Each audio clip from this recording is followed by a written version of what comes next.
Assalamualaikum warahmatullahi wabarakatuh. Hi friend, let me introduce myself. My name is Asriatun Soleha. I will presentation material track pragmatic difference from semantic.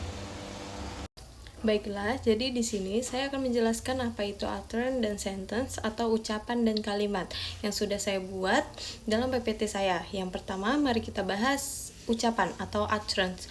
Ucapan mengacu pada ekspresi apapun yang diucapkan atau ditulis, sedangkan kalimat atau sentence secara khusus mengacu pada rangkaian kata yang lengkap secara tata bahasa yang mengungkapkan pemikiran atau gagasan. Ucapan bervariasi panjang dan strukturnya, sedangkan kalimat biasanya mengikuti aturan sintaksis dan tata bahasa dalam suatu bahasa.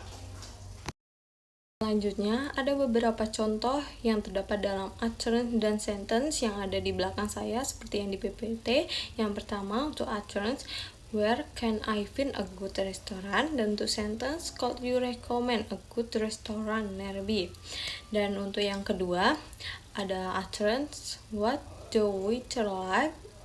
Dan sentence, can you tell me what the waiter is like today?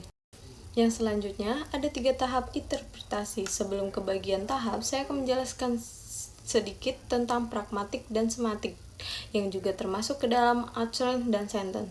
Perbedaan penting antara kalimat dan ucapan adalah bahwa kalimat itu abstrak, tidak terikat pada konteks, sedangkan ucapan diidentifikasi oleh konteksnya.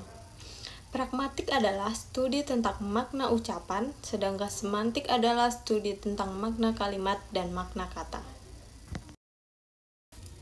Selanjutnya, kita masuk ke dalam 3 tahap interpretasi yang ada di atas ini. Yang pertama ada literal meaning, mengacu pada makna dasar atau harfiah dari sebuah kata, frasa, atau kalimat. Misalnya, sebagai contoh, secara literal, matahari terbenam, berarti matahari turun di ufuk barat atau air dingin, merujuk pada air dengan suhu rendah. Yang kedua, ada explicator, mengacu pada makna yang secara eksplisit disampaikan oleh kalimat atau ucapan berdasarkan struktur gramatikal dan kata-kata yang digunakan. Seperti contohnya, dalam kalimat dia membeli satu apel, explicator atau makna eksplisitnya adalah bahwa seseorang telah membeli satu buah apel. Namun, kadang-kadang explicator ini dapat dikombinasikan dengan konteks atau pengetahuan latar belakang untuk menghasilkan makna yang lebih kaya atau tersirat. Dan yang terakhir atau yang ketiga ada implikator, merujuk pada makna tambahan atau tersirat yang tidak secara langsung diungkapkan oleh kalimat atau ujaran, tetapi dalam konteks disimbolkan dari konteks atau pengetahuan latar belakang. Seperti contohnya, jika seseorang bertanya, apakah kamu mau kopi? Dan orang lain menjawab, saya sedang diet. Secara eksplisit, jawaban tersebut tidak menjawab pertanyaan secara langsung. Namun, dari konteksnya, orang mungkin menyimpulkan bahwa orang tersebut menolak kopi karena sedang diet.